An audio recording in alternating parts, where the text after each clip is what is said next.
السلام علیکم ورحمۃ اللہ وبرکاتہ۔ بسم اللہ والحمد للہ والصلاة والسلام علی رسول اللہ اما بعد۔ عنوان تقریر ہے طلاق کے متعلق اعتراضات پر ایک جائزہ۔ معزز سامعات، شادی ایک ایسا سنگم ہے جس کی بنیاد پر دو خاندانوں کا ملن ہوتا ہے، لیکن ایک حقیقت ہے کہ بعض اوقات مرد اور عورت کے لیے مل جل کر ازدواجی زندگی گزارنا مشکل ہو جاتا ہے۔ وہ ایک دوسرے سے دامن چھڑانے کی فکر میں لگ جاتے ہیں۔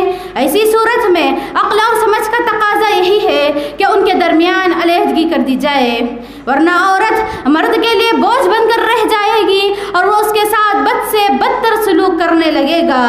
دوسرا یہ کہ عورت کے طلاق کے بعد ہو سکتا ہے کہ عورت کا رشتہ کسی ہم مزاج شخص سے ہو جائے اور وہ اس سے بہتر زندگی گزار سکتی ہے۔ معزز سامعات، اس میں کوئی دو رائے نہیں کہ طلاق ایک حلال کام ہے، اور اس میں بھی کوئی شک نہیں کہ اللہ رب العالمین کے نزدیک سب سے زیادہ ناپسندیدہ کام بھی یہی طلاق ہے۔ تو اس کا مطلب یہ ہوا کہ اگر دینے والے کے نزدیک اس کے علاوہ اور کوئی حل نہیں ہے تو ٹھیک ہے، ورنہ اس پر اللہ رب العالمین کا غصہ ہوگا۔ جب نکاح اللہ رب العالمین کی نظر میں اتنا اہم ہوا اور زبان نبوت صلی اللہ علیہ وسلم نے النکاح من سنتی کا اعلان بھی کیا ہو تو اس میں من مرضی کی اجازت نہیں۔ یہ رشتہ ایسا نہیں کہ کوئی بیٹھے بیٹھے یا کھڑے کھڑے اس کو توڑ کر رکھ دے۔ طلاق کو انتہائی ناگزیر حالات میں اور آخری موقع پر جائز رکھا گیا ہے، لیکن عصر حاضر میں تہذیب جدید کے نام نہاد انسانیت کے علمبرداروں نے دین اسلام میں اور اس کی تعلیمات میں غلط فہمیاں پیدا کرنے کی کوشش میں لگے ہوئے ہیں۔ بعض اسلامی تعلیمات کو انسانیت کے مخالف ثابت کرنے کے لیے مختلف اعتراضات اور پروپیگنڈے کیے جا رہے ہیں۔ انہی میں سے ایک طلاق کا مسئلہ بھی ہے۔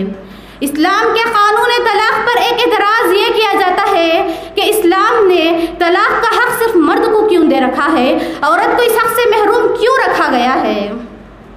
گویا کہ وہ اس اعتراض سے یہ ثابت کرانا چاہتے ہیں کہ اسلام نے عورتوں کے حقوق چھین لیے ہیں۔ ان کے نزدیک اسلام کا یہ رویہ انتہائی ظالمانہ ہے۔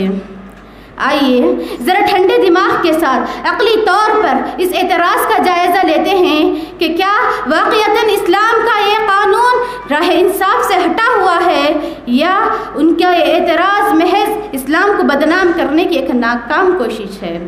اب سوال یہ ہے کہ طلاق کا حق کسے دیا جائے اور کسے نہ دیا جائے؟ عقلی طور پر اس کے تین جواب ہو سکتے ہیں۔ پہلا جواب یہ کہ یہ حق دونوں کو برابر حاصل ہو، دوسرا یہ حق صرف مرد کو ملنا چاہیے، تیسرا اس کو عورت کے ہاتھ میں ہونا چاہیے۔ آئیے دیکھتے ہیں ان تینوں صورتوں میں سے کون سی صورت فساد و بگاڑ سے محفوظ اور انسانی عقل کے مطابق ہے۔ پہلی صورت پر عمل کرنے میں یہ خرابی ہے کہ اگر طلاق کا حق میاں بیوی کو دونوں کو برابر دے دیا جائے تو صاف بات ہے طلاق کی کثرت ہوگی۔ وہ دونوں اپنے آزاد مرضی سے اس رشتے کو توڑ سکتے ہیں جب چاہے۔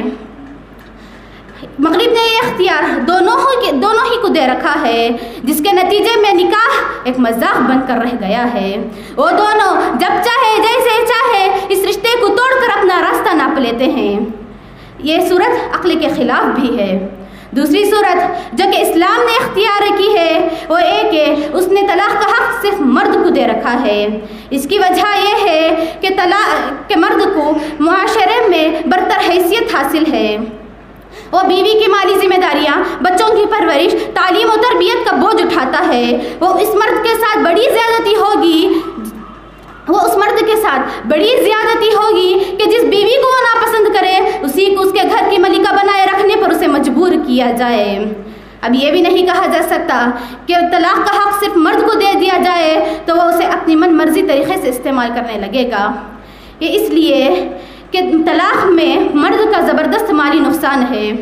بیوی کو جو اس نے مہر دیا ہے تو اس کا مطالبہ نہیں کر سکتا۔ اگر مہر نہیں دیا ہو تو طلاق کے وقت اس کو دینا پڑے گا۔